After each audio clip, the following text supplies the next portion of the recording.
V času mandata te vlade smo bili priča tudi prepovedi referendumskega odločanja, recimo prepoved odločanja glede zakona o odvetniški tarifi.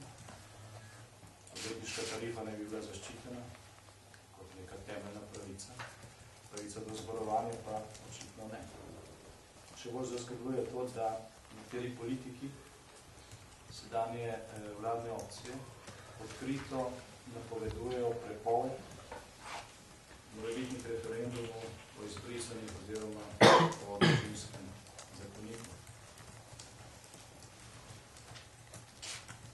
Te napovedi so same po sebi nenavadne.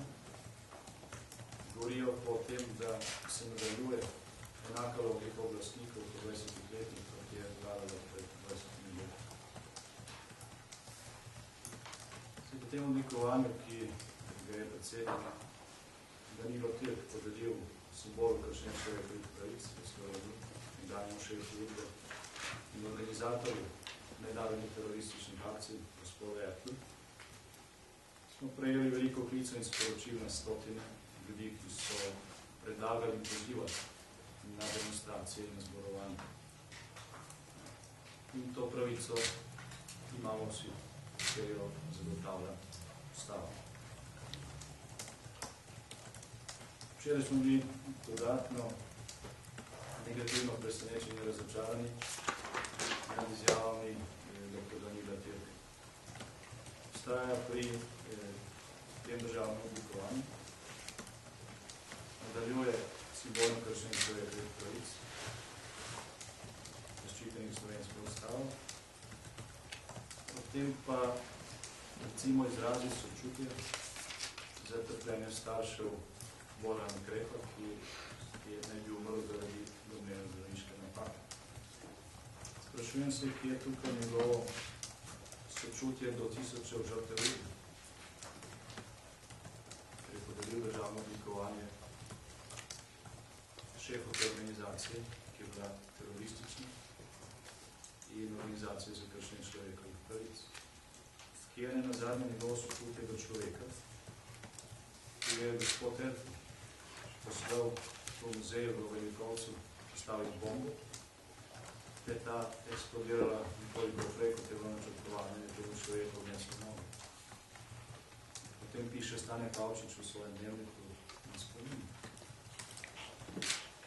Ljubljanski župan, ki je odkril spomenik gospodu Kavčiču, ne si to prebere, zato da tukaj ne bo dvojni govoril.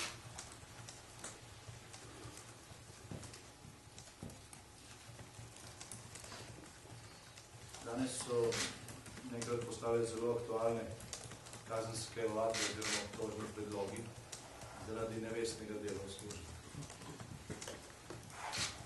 Ko beremo ta člen kazenskega zakona,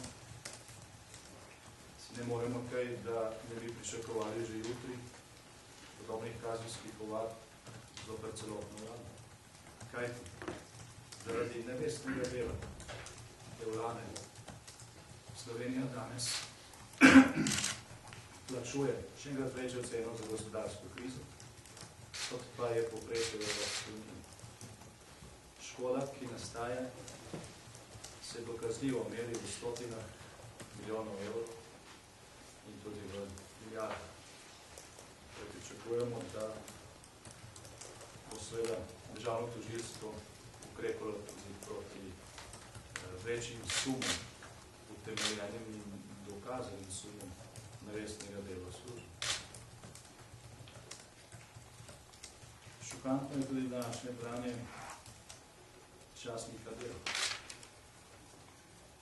Še spomnite nekaterih tiskovnih konferenc, kjer smo se pogovarjali, oziroma kjer sem jaz odgovarjal na vaše vprašanje v zvezi z afero Patrio, in ko je na moje zatrjevanje, da je po mojih informacijah z Finske ta afera nastala v Sloveniji.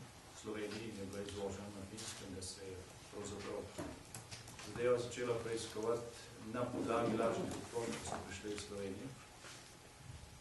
Predsednik protikorupcijske komisije, gospod Kos, večkrat odgovoril, da to seveda ni res, da on pri tem nima nobene vloge, da so ga finski preiskovalci samo spraševali o nekaterih imenih in tako dalje. Z tega dokumenta, ki je danes objavljen, jasno izhaja, da je seznam teh imen gospod Kos sam nesel na Finsko in da je tam tudi lažno uvajal državljane Republike Slovenije. Vsaj za te trditve, ki so napisane v tem, kar je danes objavljeno in se nanašajo name, lahko rečem, da so popolnoma zlagane, dokazljivo neresnične. Pričakujem, da bo državno tožilstvo enako kot je vložilo obtožnico oziroma zahtevo za preiskavo zoper novinarja Belgrunda, ki je objavil podobne trditve, ravnalo tudi v primeru gospoda Kosa, ker se je sedaj izkazalo, da se to, kar je on govoril, ni res. In da je veliki pok iz Slovenije na Finsko v svoj akt nesel ravno gospod Kos. In to na osnovi lažnih, dokazljivo lažnih